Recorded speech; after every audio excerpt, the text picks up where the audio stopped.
Let's talk to Dr. Amachi Boateng now. He's a political scientist with KNUST. He joins us via Zoom. Doc, first of all, Mr. Osafo-Maafo believes that some MMDCEs were responsible for the loss suffered by some parliamentary candidates, and they should be sanctioned. What's your reaction to this?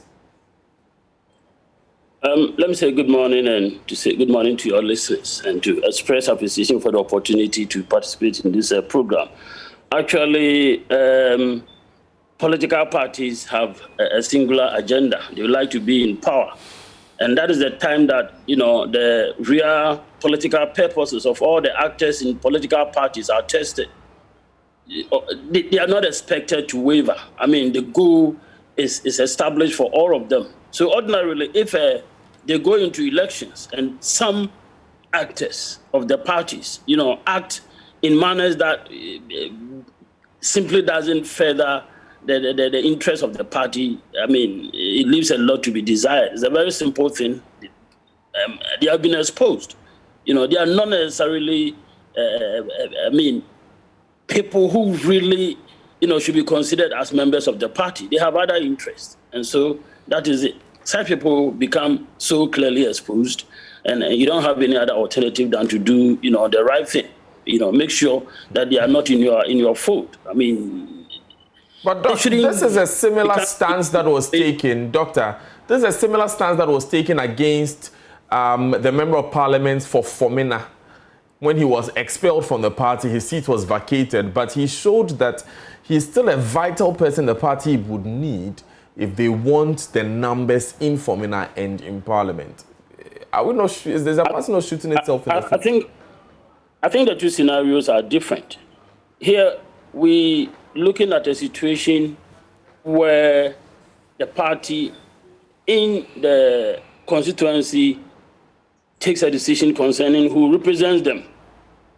The Fomena party did not act against the party per se at that time. He didn't get the opportunity to represent the constituency. But then he feels that he is the person that the party in the constituency stands with, and he has demonstrated that, In this other case, people go into general elections, and then you have party actors who, in a way, if you like, act in a manner that eventually leads to the loss of their own candidates in the general election. The Fomena a candidate contested on his own, and virtually it is the party people in Fomena that voted for him. So I think the grassroots in Fomena disagreed with the top,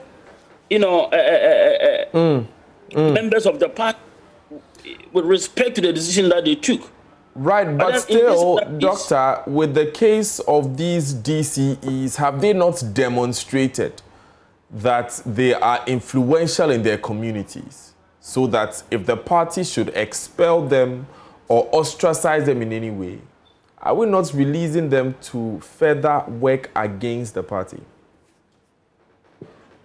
It's a risk the party will have to take because there should be discipline in such political organizations. Basically, organizations and states become stable when their membership demonstrate commitment, voluntary commitment to the rules and regulations of the organization. Generally speaking, in fact, it's the same thing at the state level. If you want stability in an entity, an organization, a body, even a state, what happens is that the members of the organization demonstrate commitment to the rules and regulations. If they have any issue against any rule, any regulations, these regulations should have room for amendments.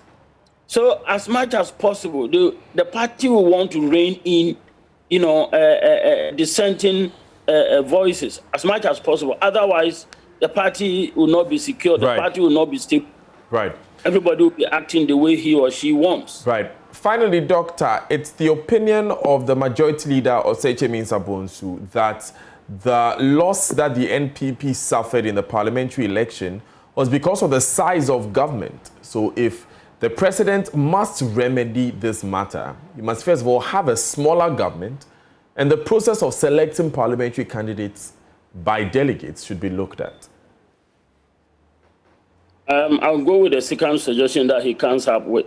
I think the major challenge the party faced has to do with the process of selecting parliamentary delegates. It's a pity they went that way, because it is this very action after the election of 1954 by the CPP leadership in Accra that led, among other factors, to the formation of the NLM, which eventually became the nemesis of the CPP. And so this very tradition that came out of that particular action should not be seen to be repeating, that practice today. Unfortunately, that is what they chose to do.